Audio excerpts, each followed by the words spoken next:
Sa ating pong meditation ngayong hapon para po sa Lord's Supper, sabi na ng Panginoon, gawin niyo ang lahat ng mga ito bilang pag-aalala sa akin. Meaning to say, saan man may dalawa o nagkakatipon dahil sa kanyang pangalan, siya ay nasa ating kalagitnaan. At ito po ang kadalasang ginagawa natin tuwing Lord's Supper, ang ating balikan ang biyayang gawa ng Diyos at biyayang katubusan ni Kristo na ginawa niya sa kanyang mga tao. Nais kong buksan natin ang ating mga Biblia sa aklat po ng 1 Corinthians. At dito po natin hahanguin ang ating pong meditation ngayong hapon. Chapter 2.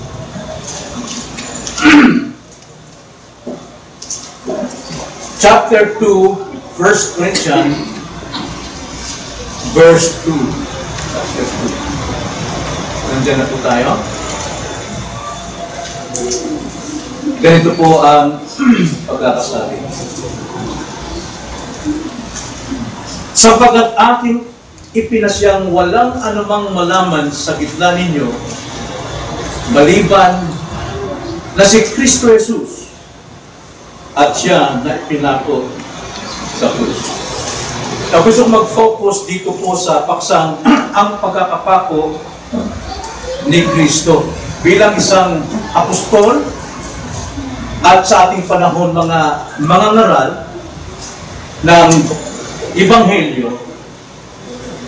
Kalooban ng Diyos at dapat tungkulin ng mga ngaral na ang kanyang mensahe ay nakatuon lamang kay Kristo. So sa pulpitong ito, hindi papalaro dito ang politika,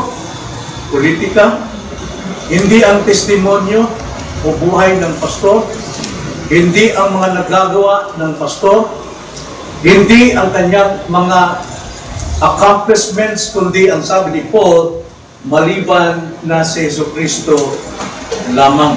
Sa makatwid, anumang message na dapat bitawan ng isang mga ngaral, dapat nauwi sa kapurihan ni Kristo. Hindi sa sarili, hindi sa iglesia, hindi kayo namang tao, kundi kami kay Kristo. Kaya ang sabi nito ni Paul, for I have determined to know nothing among you except Jesus Christ and Him crucified. Ang pagkakapako kay Kristo, tayo po'y manalangin. Panginoon, muli naming pagubulay-bulayan ang dakilang biyayang gawa ninyo na siyang matatanggap ng mga sumasampalataya sa inyo. Ang dakilang pagliligtas at kaligtasan. Nawa muli namin itong masariwa upang ang aming paglilingkod hindi nababatay sa aming damdamin, hindi nababatay sa puro ng tao, kundi nababatay sa aming pagtanaw ng utang na loob na may pagmamahal sa ginawa ninyo sa kaligtasan ng inyong mga tao. Maraming salamat po. Itong aming dalangin sa pangalan ng Panginoong Hesus. Amen. Ang kamatayan o krus ni Kristo at ang kanyang kamatayan, hindi ito aksidente. Lahat ng mga bagay na ito, planado ng Diyos before the foundation of the world, from eternity. Hindi siya helpless victim ng mga tampalasan, kundi itinakdang sakripisyo ang kanyang kamatayan ng isang banal na Diyos. Kaya sa kabuuan, nitong ating talata na ating pag-aralan tungkol sa pagkakapako kay Kristo, tatlong bagay ang kailangan nating laging alalahanin.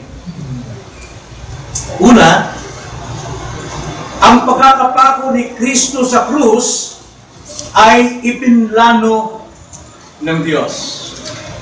Hindi ito nangyari dahil pinatay siya lamang ng kriminal, o nangyari dahil ito lang ang dapat mangyari, kundi ito ay planado ng Diyos. Na dito sa lupa, nung ang ating Panginoon ay hinahatulan o hahatulan sa kamatayan sa krus, mayroong konseho ang mga Pharisees. Mayroon silang meeting di avance. At ang kanilang council ay paano nilang puksain si Kristo. Kung ating babasahin Matthew 12 verse 14, ganito ang pagkakasabi. Ngunit umalis ang mga Fariseo at nagpulong laban sa kanya kung paano siya pupuksain.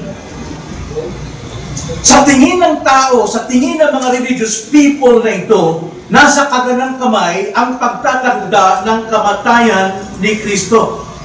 At kung paanong wasakin at puksain si Kristo sapagkat sila'y punong-puno ng inggit sa kadakilaan at kapangyarihan ng ating Panginoon. But beyond that, beyond their counsel, mayroon po talagang totoong konseho doon sa langit na nangyayari.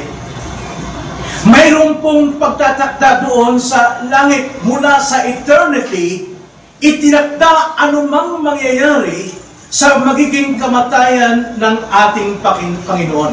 Pakinggan ninyo ang sabi sa Acts chapter 2 verse 23. Acts chapter 2 verse 23, ganito po ang sabi sa Tagalog. Siya na ibinigay sa takdang pasya at paunang kaalaman ng Diyos ay inyong ipinako sa krus at pinatay sa pamamagitan ng kamay ng mga makasalanan. This man, delivered over by the predetermined plan and foreknowledge of God, you nailed to a cross by the hands of godless men and put him to death. Ang buong akala nito mga religious people, sila ang may plano ng kamatayan ni Kristo, but sa kanilang kawalang kamalayan, it was determined from eternity na si Kristo ay mamamatay sa kamay ng mga tampalasan. Sa kamay ng mga makasalanan. Ginawa nila lamang ang nais ng kanilang masamang puso. So nakita niyo dito, God is sovereign, but man is responsible. Mayroong itinakda ng Diyos, pero responsable natin paano natin isa sa katuparan sa ating buhay sa kasalukuyan. If you choose death, then you will reap death. If you choose life, then also you reap life. Sapagkat sinasabi sa banal na kasulatan, naglatag ako sa inyo ng kamatayan at ang buhay, pero sabi ng Diyos, piliin yung buhay. But these people, pinili nila ang mamatay si Kristo. Dahil ginagawa lang nila kung ano yung kalooban ng kanilang pusong makasalanan. Sa totoo, ginagawa nila sa kanilang lihim ang kalooban ng Diyos, pero sa paraan ng kanilang kasamaan. So, bawat gawa natin, responsable tayo. Lalo na kung alam natin ang salita ng Diyos, pero ang ating pagtugon at pagsunod doon sa katotohanan ng natutunan natin ay batay sa ating sinful nature at not doon sa salita ng Diyos, magsasuffer tayo ng consequence. Tingnan niyo ang sabi sa Acts chapter 4 verse 27 to 28. Matapos na sila ay paglalatiguhin dito mga alagad, o sila'y pinagkaisahan ng mga religious leaders sa bayan ito, ganito ang sabi nila. 27, sapagkat sa katotohanan, sa lungsod na ito, sina Herodes at Poncio Pilato, kasama ng mga hintil ng bayan ng Israel, ay nagsama-sama laban sa iyong banal na lingkod na si Jesus, na iyong pinahiran. 28, upang gawin ang anumang itinakda ng iyong kamay at ng iyong pasya na mangyari. Nakita nyo, responsible tayo. Ang Diyos, sinugo niya si Kristo para maging tagapagligtas. Pero ang mga tao ito, ginawa nilang pagpatay si Kristo, bunga ng kanilang kasamaan, pero actually, tinutupad lang nila ang itinakda ng Diyos. So therefore, si Jesus Christ itinakda before, in eternity past, na siya yung kordero ng Diyos. Right? Siya yung mamamatay sa krus. At siya yung kordero na magpapawi ng kasalanan. Tingnan yung sabi sa Revelation 13 verse 8. Revelation chapter 13 verse 8. At ang lahat ng naninirahan sa lupa ay sasamba sa Kanya. Ito yung vision na nakita ni John na sa huling panahon, lahat ng mga hindi kumilala kay Kristo, sila ay sasamba sa halimaw. Sapagkat sila ay hindi nakatala ang pangalan sa aklat ng buhay. Kaya sabi ni John dito, at ang lahat ng naninirahan sa lupa ay sasamba sa Kanya, sa halimaw. Ayun ang context doon. Ang lahat na ang pangalan, sino sila? Ang lahat ng pangalan ay hindi nakasulat sa aklat ng buhay ng kordero, na pinaslang buhat ng itatag ang sanlibutan. Kailan daw pinaslang si Kristo? Before the foundation of the world. It has been predetermined already. But these people, sila ay sasamba sa halimaw at ginagawa nila ang kasalanan. Wow! Batay sa katotohanan ng banal na kasulatan, itinakda ng Diyos, doon pa lamang sa eternity, ipapakol si Kristo. Kaya pagdating ni Kristo rito to fulfill that revelation, ang sabi ni John the Beloved, behold, the Lamb of God who takes away the sin of the world. So nakita natin una, ang pagkakapato kay Kristo sa krus, hindi aksidente. Ito ay plano ng Diyos. Then secondly, ang pagkakapako kay Kristo sa krus ay pinangangasiwaan ng Diyos.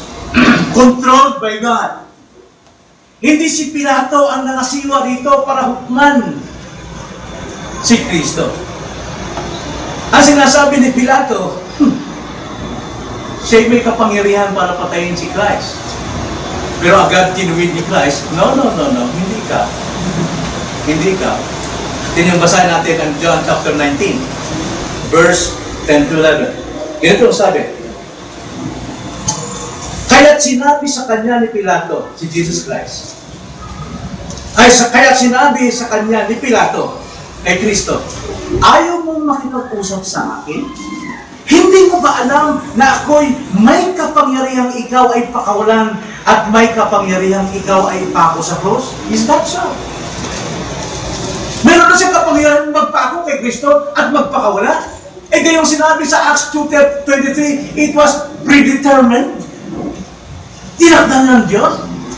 Anong sagot ng Panginoon? Verse 10, verse 11, anong sagot ng Panginoon? Ang sabi, sumagot siya sa kanya, hindi ka magkakaroon ng anumang kapangyarihan laban sa akin, malibang ito'y ibigay sa iyo mula sa taas. Kaya, ang nagdala sa akin, sa iyo, ay may mas malaking kasalanan. Sino yun? Si Judas. Diba? Ang sabi ng Panginoon, alam mo Pilato, bagamat ikaw ang hari dito, pero may haring nagtatakda ng lahat ng mangyayari dito. Walang aksidente. It was God's providence that happened in this world. Predetermined. Yun lang, mayroon tayong responsibilidad. Tinakda ng Diyos na tayo maligtas at makita ni Kristo, pero ang mga tao naghahanap ng relihiyon, naghahanap ng grupo, naghahanap sila, sarado, kandado sila sa kanilang paniniwala, pero ginawa nila yun, hindi dahil yun ang tinakda ng Diyos, kundi yun ang ginawa nila dahil sa kanilang makasalanang puso. Isalita ng Diyos dapat batayan when it comes to salvation. Pero maraming tao naniniwala sa paniniwala ng tao, pumasok ka lang sa pinto, ligtas ka na. Gawin mo lang ito, ligtas ka na. Ito po ang nangyari dito. Hindi si Pilato ang nangasiwa pagdating po sa paghahatol at pagpapako kay Kristo. Ang Diyos ang in charge sa araw na yun. May pananagutan ang mga tao sapagkat ginawa nila ayon sa kanilang kasalanan. So God sovereignty rule all things. At tingnan natin ang prophecy 800 years before Christ's death or birth. Ganito ang pagkakasabi ni Isaiah. Isaiah 46 verse 9 to 11. 800 years pa ito Ang context dito, ang Israel ay pinasakop ng Panginoon ng ibang mga bansa. Ang tawag ng Panginoon ng Isaiah doon ay mandaragit, ibong mandaragit ang sumakop sa kanila upang sila ilugmok, ihambol dahil sa kanilang kasalanan. Pero hindi nila nalaman plano ng Diyos yun to discipline His people. Kaya ang sabi dito, Isaiah 46 verse 9 to 11, ang sabi dito ni Isaiah, inyong alalahanin ng mga dating bagay ng una. Sapagat ako'y Diyos at walang iba, ako'y Diyos at walang gaya ko, na nagpapayag ng wakas mula sa pasimula, declaring the beginning and the end. Because God is the God of beginning and the end. At mula ng mga unang panahon ng mga bagay na hindi pa nangyayari, na nagsasabi, lahat daw ng mga bagay na hindi pa nangyayari, pero nakatakda na ng Panginoon, na nagsasabi, ang layunin ko ay maitatatag at gagawin ko lahat ng aking kalagayahan. Wala sa kamay ni Pilato. Wala sa kamay ni Pilato. Then 11, na tumatawag ng ibong mandaragit mula sa silangan. Context dito, yung pagsakop ng ibang bansa sa bayang Israel, plano ng Diyos ayon sa kanyang layunin. At ito po, ganun din po sa atin, apply sa atin, ng taong gumagawa ng aking layunin mula sa malayong lupain. Oo, aking sinabi. Oo, aking papangyarihin. Aking pinanukala. At aking itong gagawin. Sino ang may gawa ng lahat ng maaaring mangyari? Itinlaro ng Diyos, gagawin niya. Ayon sa kanyang sariling kalooban. Pero may pananagutan natin, tayo, paano natin sinasagawa yung bagay na alam natin tama, pero hindi natin ginagawa? Hindi na nangungulugan, wala tayong pananagutan sa Diyos pagdating sa bagay na yan. Kaya nga, yung pangangasiwa ng pagkakapako kay Kristo, hindi si Pilato. Ang Diyos pa rin ang may control ng lahat ng bagay. Sa totoo, hindi naman talaga namatay si Kristo dahil siya'y pinatay. Walang sino bang makakuha ng buhay ni Kristo as man. Naniwala ba kayo doon? Wala rin makakuha ng ating buhay kung di loobin ng Diyos. Maaaring namamatay tayo sa aksidente, but that accident is only a means para pawiin ang buhay natin. No one, walang sino, kahit ang diablo, hindi naman kuha ang ating buhay, malibang ibigay ng Diyos ang pagkakataon sa'yo dapat mamatay. God is in control. Yung bang alam natin kung sa Diyos? Sana yung po magiging alam natin na sa ganun, ang ating pagsamba sa Kanya, totoong pagsamba kung sino siya na Diyos. So, hindi si Pilato ang nangangasiwa, it was God ang nangangasiwa ito. So, totoo, hindi kinuha ang buhay ni Kristo, kusang ibinigay ito ni Kristo. Kusang ibinigay ni Kristo, John 10, verse 18. Ang sabi ni Jesus Christ, walang nag-aalis nito sa akin, kundi kusa kong ibinigay. May kapangyarihan akong ibigay ito, at may kapangyarihan akong kunin itong muli. Tinanggap ko ang utos na ito mula sa aking Ama. So, sino yung nagpako? Mga tampalasan. Sa espiritual na karugan, sino yung nagpako kay Kristo sa krus? Ang ating mga kasalanan. Sinong pumatay sa Kanya? Wala pong pumatay sa ating Panginoon sapagkat hindi siya maring patay hinuman. Kusa niya itong ibinigay. So therefore, ang pangangasiwa sa pagkakapako at kamatayan ni Kristo nasa Diyos. Wala sa atin. Pero, nasa atin ang paratang. Tayo ang pumatay kay Kristo dahil sa ating kasalanan. Dapat natin alalahanin yan. Yan ang mensahe. Yan ang gospel. Kung pagpapatawa, kung pagpapatotoo ng sino mang preacher, kung gano'n siya kagaling, kahusay, kung gano'n kalaki ang kanyang ministry, that is not the gospel. Yan po ay hindi salita ng Diyos. Salita ng tao yan. Then thirdly, ang pagkakapako kay Kristo sa krus ay nilahukan ng Diyos. Ibig sabihin, involved ang Panginoon doon. Kung siya nangangasiwa, aba, mayroong involvement ng Panginoon. Ibig sabihin ng Diyos ang pumatay sa Kanya. Teka muna, huwag tayong lumukso sa konklusyon. Paano naging involved ang Panginoon doon? Nilahukan niya ang mismong pagkakapako kay Kristo. Alam niyo sa nangyaring kamatayan ng Panginoon, marami po ang natutuwa. Marami po ang natutuwa noong panahon yun. Unang-unang natutuwa doon ay si Pilato. Si Pilato ay natutuwa sa kanyang pagkahatol kay Kristo. Sapagkat sinasabi niya, may kapangyarihan siya na magpakawala at may kapangyarihan siya magpapako. Ibig sabihin, sa kanyang paghatol kay Kristo ay pinakita sa lahat ng madla na siya makapangyarihan. So therefore, sino natutuwa nung kinikilala siyang as God? Yun talagang totoo. Ang kanilang emperor, ang God ng Roma. At hindi lamang si Pilato ang natutuwa rito, even the Pharisees and scribes. Sapagkat nagkaroon sila ng konseho kung paano nilang pupuksain si Kristo. Kaya nung hatulan si Kristo at nung ipinako si Kristo, ang sabi na, "Pwe! Kung talagang totoo kang tagapagligtas, iligtas mo yung sarili!" Natutuwa sila sa pagkakapako kay Kristo. Sinasabi lang sila yung tama. Marami rin nagsasabi mag-isa ating panahon, sila yung tama. Kung ano yung salita ng ganitong tao, huwag mababalik. Kaya sabi ni Jesus Christ, sa Matthew 15, tungkol sa tradisyon, anong tradisyon? Turo ng tao. Ang sabi ni Jesus Christ, these people worship me by their lips, but their hearts is far from me. Ginagawa nilang doktrina ang aral ng tao, at ginagawa nilang kalokohan ang aral ng Diyos. Yan po ang tradisyon.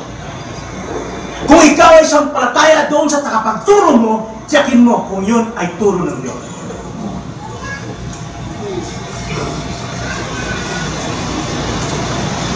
Marami pong natuturo na parang walang Diyos na sa pulpito.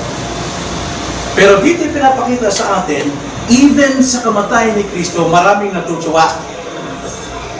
At hindi lang yun, pati Romano sundalo, tungkol sila. Kapag may nakita silang Hudyo na pinapakot, mamamatay na naman. Wow! Para mga pulis ngayon, na kapag nakahuli, may percentage sila sa multa, di ba? Kaya kung yung mga pulis manghuli na manghuli, dahil may porsyento sila sa presinto.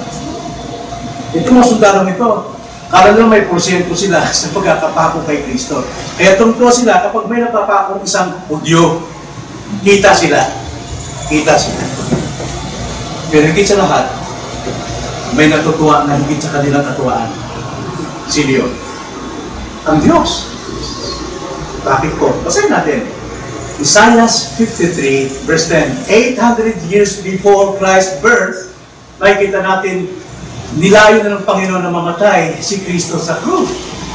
Kaya ang sabi sa verse 10, Isaiah 53, verse 10, gayon may kinalugdan ng Panginoon, ikinatuwa ng Panginoon na mabugbog siya. Nakita niyo ba yun? Ikinalugdan ng Panginoon na mabugbog si Jesus. Kanyang inilagay siya sa pagdaramdam. Kapag gagawin niya ang kanyang kaluluwa bilang handog pang kasalanan, makikita niya ang kanyang supling, pahabain niya ang kanyang mga araw, at ang kalooban ng Panginoon ay unad sa kanyang kamay. Yan naman pala, kaya naman pala, nalulugod ang Panginoon. Na si Kristo ay magdusa sa krus, mamatay siya, sapagkat dadami ang supling, dadami ang sasampalataya. At ang mga sasampalataya niyan, magiging korona ng ating Panginoon na makasama sa kanyang kaharian magpakailanman. Kaya napakaganda po para sa atin natignan ang kamatayan ni Kristo bilang ating kagalakan dan kaligtasan. Pero, Maraming mga religious people, even leaders of this malaking iglesia, kapag ka pinanood yung The Passion of Christ, anong sabi nila? Nakakaawa si Kristo. Nakakaawa siya. Hindi kailangan ng Panginoon ang iyong awa. Ang kailangan ng Panginoon sampalatayanan ang nangyari sa kanya sa krus. Hindi ka maliligtas sa iyong pagkaawa sa Diyos. Maliligtas ka kung tatanggapin mo ng kanyang kamatayan ay kamatayan sana na dapat mapunta sa iyo. Pero dahil siya namatay, ikaw ay mabubuhay. Pero anong paliwanag ng maraming tao ngayon sa pulpit pagdating sa kamatayan ni Kristo? So therefore, kung itong mga Pariseo ito'y natutuwa sila, na hinatulan si Christ, si Pilato natuwa siya dahil hinukman si Christ, at mga Romano sundalo natuwa sila dahil may mamatay na Hudyo na naman. Ibig mo sabihin, yung kanilang ginawang kasamaan ay siya makapagpapawi ng ating kasalanan? No. Yung katuwaan ng Diyos ang siya makapagpapawi ng ating kasalanan sapagkat yun ay katuparan ng kanyang pag-ibig. For God so loved the world that He gave His only begotten Son, that whosoever believe in Him shall not perish but have everlasting life. Yung ginawa ng Diyos ang makakapagpapawi ng ating kasalanan.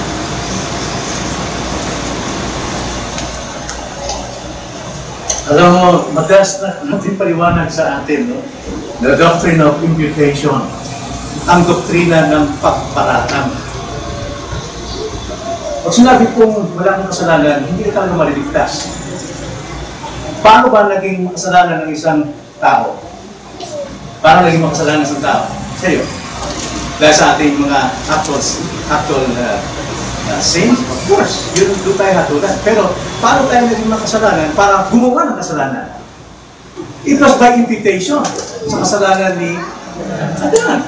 Ipinaratang sa atin, minana natin, ipinaratang sa atin. Kung sinasabing wala ng kasalanan, hindi na iparatang yung katuwiran ni Kristo para ito'y maligtas. Sabi ng ating kaligtasan ay by imputation. Napakalawak kong salitang, sorry po sa terminology. Ibig sabihin po ng imputation, pagsaling. No? Halimbawa, may utang ka sa, may credit line ka sa tindahan. Tapos may kakaibigan na gutom. Sabi niya, bigyan mo kong pagkain. Ay, naku, wala akong pera. Kumuha ka na lang doon kay aling Dory, no? Doon na lang. Eh, paano singilin mo, sabi mo, ilista sa akin, iparatang sa akin. Sinagot. Nakakain siya. Dahil sa aking pagparatang sa aking pangalan. Sinagot ko siya. Yan po ang imputation. May banal na imputation. Holy imputation. Ano si Christ? Siya yung obedient, di ba? Passive and active. Passive means, lahat pinufil niya kung ano yung sinabi ng kasulatan. Lahat na nakasulat sa Biblia, walang mga katuparan maliban si Christ. Passively, tinupad niya. Walang reklamo kahit sa kamatayan sa krus. Actively, tinupad niya rin ang buong kalooban ng Ama. Active, wala rin siyang pinapaligtas. Kaya, passive and active, obedient ang God, si Christ, kaya siya yung may akdan ng righteousness. Siya yung righteousness. Walang makagawa niyan. Pero ang bawat sumasampalataya sa ginawang active and passive ni Christ, kung ikaw'y sumasampalataya, ibibigay sa iyo yung kanyang righteousness. Then our sins ma-impute sa Kanya. Kukunin niya ating kasalanan at yun ang kakanyang kamamatayan. Pero ang kanyang katwiran ang siyang ibibigay sa atin. Kaya hindi na tayo nakikita ng Ama, kundi ang righteousness ni Christ. That is imputation. Yan po yung banal na pagpaparatang. Tingnan nga sabi sa Corinthians 5:21. Sa Corinthians 5:21, para sa ating kapakanan, ginawa niyang may kasalanan siya na hindi nakakilala ng kasalanan upang sa Kanya tayo'y maging katuwiran ng Diyos. Kita nyo? Actually, ang Panginoon nung siya magdusa sa cross, buod ng Ama ang siyang nagdusa sa Kanya. Dahil taglay ni Kristo ang buong kasalanan ng Kanyang mga tao. Kaya binagsak ang buod ng Ama sa Kanyang anak. Imbis na tayo ang kabagsakan upang tayo'y maging matuwid sa Kanyang harapan. 1 Peter chapter 2, verse 24. Siya mismo ang nagdala ng ating mga kasalanan sa Kanyang katawan sa punong kahoy, meaning sa krus, upang tayo'y mamatay sa mga kasalanan at mabuhay sa katuwiran. Ano na yun? Mamatay tayong kasama ni Kristo upang mabuhay tayong matuwid sa katuwiran ni Kristo. Dahil sa Kanyang mga sugat, gumaling kayo. Now, is that paniniwala ng ibang pastor? Karamdaman, physical illness, sickness, na kung sa pangalan ng Panginoon, mapapagaling ka? Bakit maraming pasyente sa ospital na hindi magaling? Even Christians, mali ang interpretation. Wrong interpretation, wrong application, wrong life. Sugat po dyan, that pictures our sin. Tayo po ay lipos ng karamdaman ng kasalanan na walang ibang makapagpapagaling maliban ang kapangyarihan ng Diyos lamang. Kaya sa Kanyang sugat, spiritually, sa paghihirap ni Kristo, kamatayan sa krus ng Kalbaryo, dapat mangyari upang matanggap natin ang kapuspusan ng Kanyang katuwiran. Yan po ibig sabihin niya na dinala niya ang ating mga kasalanan at ang magitan ng Kanyang sugat, tayo gumaling. Nakakalungkot maraming Kristiyano. Sa magitan ng sugat ni Kristo, pinapagaling kita. Hindi yun ang gospel. Ang gospel, believe in the Lord Jesus Christ and you shall be healed. Hindi command ng tao. Hebrews chapter 9:26. Hebrews 9:26, sapagkat kung gayon, ay kailangan siyang paulit-ulit na maghirap mula ng dalangin ang sanlibutan.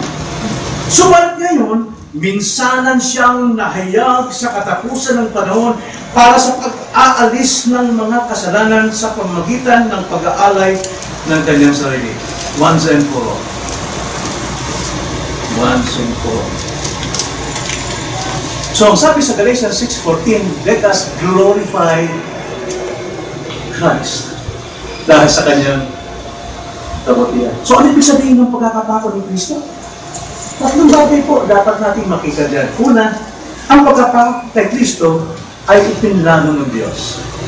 Hindi ang aksidente. At ikalawa, ang pagkakapako kay Kristo sa krus ay pinangangasiwa ng Diyos. Hindi tao ang nangangasiwa dyan.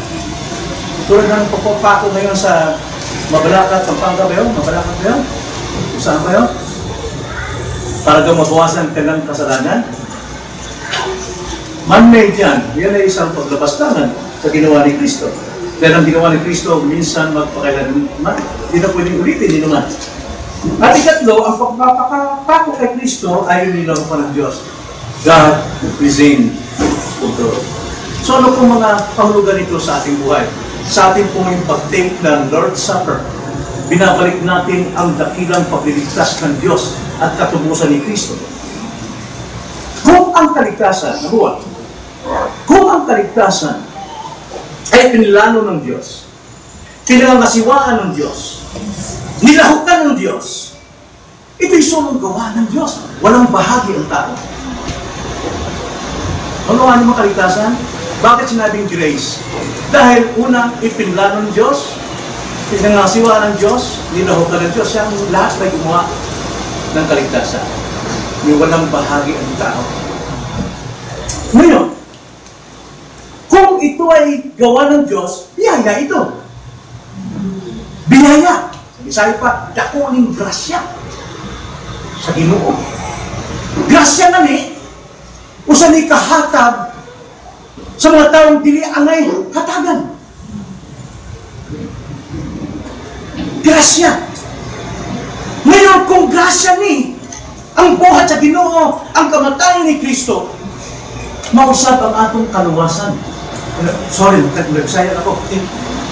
Kung biyaya ang ginawang pagliligtas ng Diyos, gayon din biyaya din ang pagtanggap ng kaligtasan ng Diyos.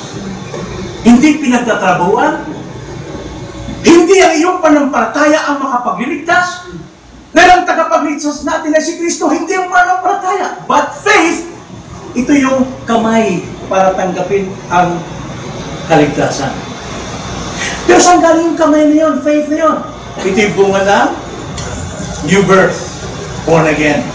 Nabuksan ka, nabigyan ka ng panampalataya at pagsisisi. So therefore, kung namulat ka ng katotohanan, all you have to do is receive the gift of God. So wala kang bahagi doon. Pero once na ikaw nabuksan na, it is now your responsibility to believe and receive Christ as a gift of salvation. Kaya marami mga taong sabi, alam mo, kung di ako sumampalataya, hindi ako niligtas. Hindi ako pagbubunatin. Yabang talaga. Hindi basahin nyo ang sabi sa Ephesians chapter 2. Ano pong pagkakasabi sa Ephesians chapter 2? Verse 8. Hindi yung pagkakasabi rito na si Paul, kanyang pinamukhaan ang mga taong nagsasabing sila'y naligtas sa kanilang pananampalataya. Verse 8. Ano pong sabi? Ganito pong sabi. Tama ba ito? Chapter 2. Verse 8. Hindi niya po kakasabi. For by grace, meaning sa gawa ng Diyos, ano yung gawa ng Diyos? Itinakda ang kamatayan ni Kristo, ipinlano, pinangasiwaan, at nilahukan ng Diyos, that is God's grace, you are saved.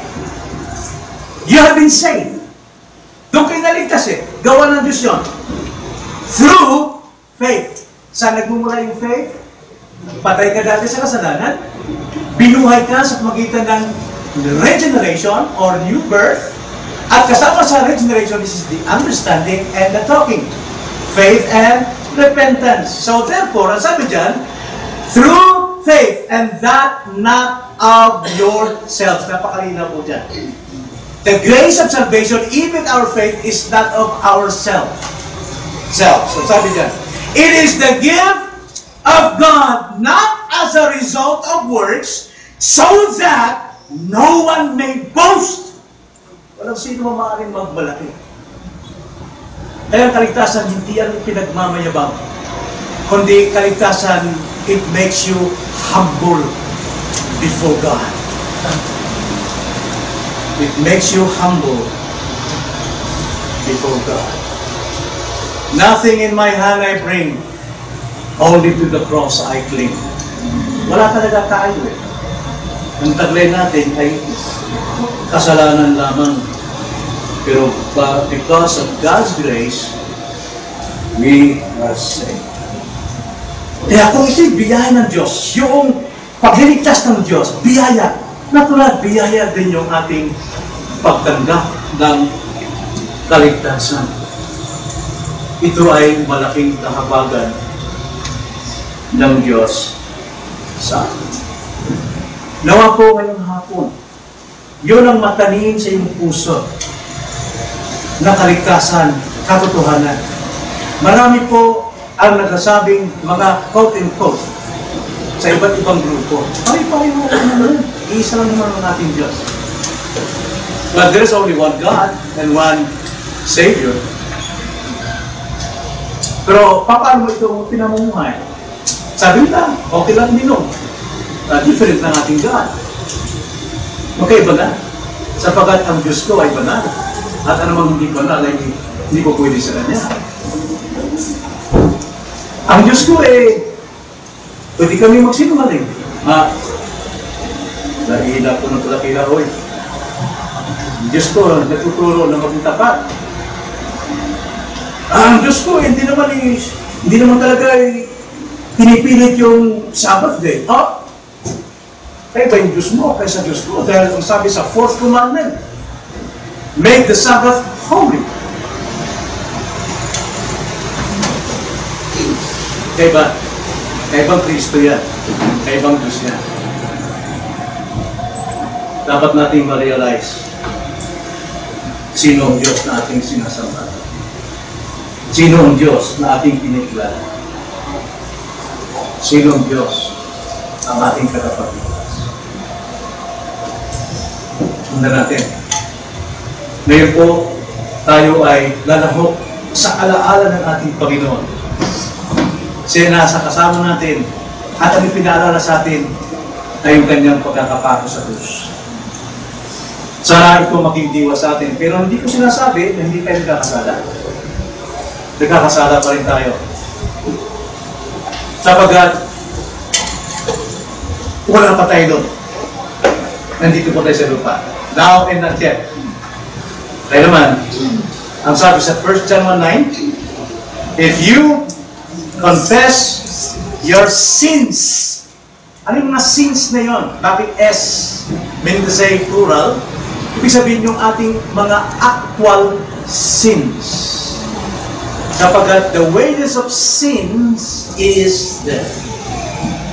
If we confess our sins, He is faithful and just to forgive you and cleanse you from all unrighteousness. Kung pinatawad ka ng Panginoon, pati yung kabulukan kasama ng nagawa mong kasalanan, nililinis ka dyan. Yan po ang kalunganan. So ngayong gabi, and then yung hapon, bago tayo lumaho, makiisa sa banal na alaala, not the bread and the wine, those are symbols.